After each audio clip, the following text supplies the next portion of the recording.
31শে October 2025 তারিখে যাদের বয়স 18 হয়েছে এবং যারা নিবন্ধন নিয়েছেন তারা ভোটার তালিকায় অন্তর্ভুক্ত। এই সংখ্যাটা আমরা আপনাদেরকে জানানোর জন্যই আজকের এই উদ্যোগটা। আমাদের এই হিসাবে অনুযায়ী বর্তমানে বাংলাদেশের ভোটারের সংখ্যা হচ্ছে 12,76,12,384।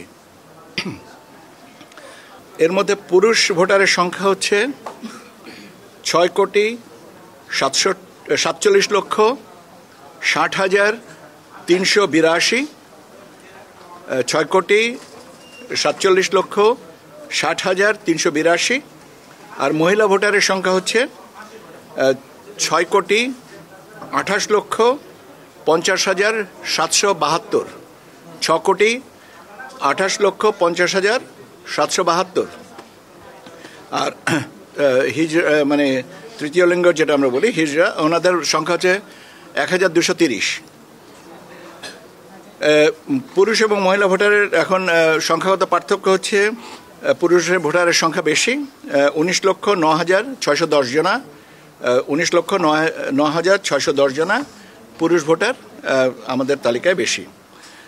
আপনারা এবং আমাদের চূড়ান্ত ভোটার তালিকায় আরও কিছু পরিবর্তন আসবে, সামান্য কিছু পরিবর্তন আসবে, কারণ আপনারা জানেন যে এগুলো এইটা লিস্ট হ্যাং করে দেওয়া হবে এবং সেখানে দাবি আপত্তি সংশোধন বিয়োজন এই সমস্ত বিষয়গুলো যখন আসবে তারপরে আমরা এটা ফাইনাল অবস্থানে আসতে পারবো।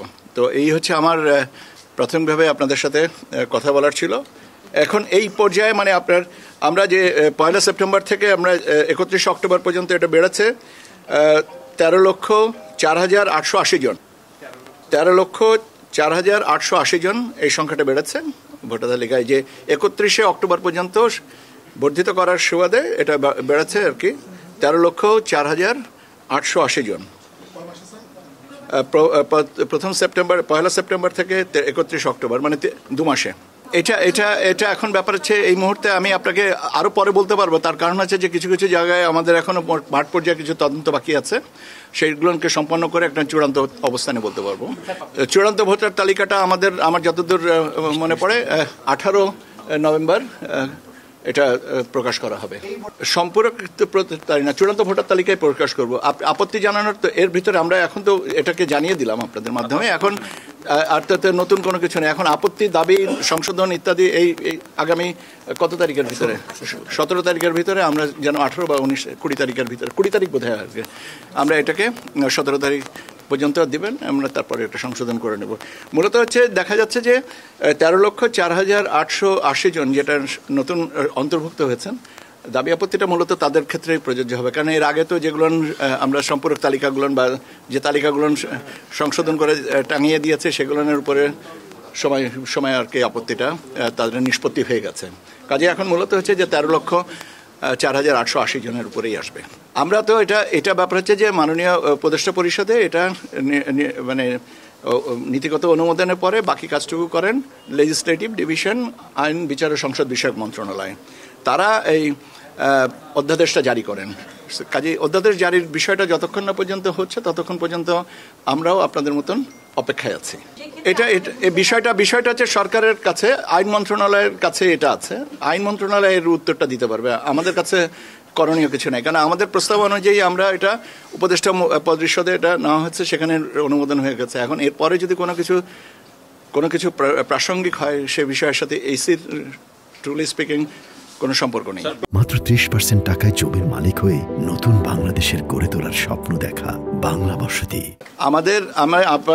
আপনাদের তিনজনের এই একই প্রশ্নটা ঘুরে ফিরে একই প্রসঙ্গে। এ বিষয়ে না আমাদের এখান থেকে নতুন করে কোনো কিছু বলার নেই।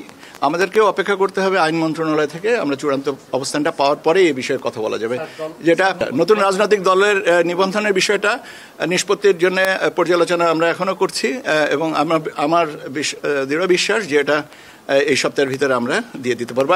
আমি আপনাকে শেষ করি, আমি যত তাড়াতাড়ি এটা জানিয়ে দিতে পারবো আমার দায়টাও কমতেছে। কাজে আমার দিক থেকেও তাগিদটা আছে। জি নিশ্চয়ই গণবিজ্ঞপ্তিটা তো জানাতে হবে সবাইকে। কাজেই নতুন দল এনসিপির পাশাপাশি যারা কোয়ালিফাই করবেন বা যদি কেউ কোয়ালিফাই করেন আমরা তখন সেটা জানিয়ে দেবো এবং আপনাদেরকে বলেই জানাবো।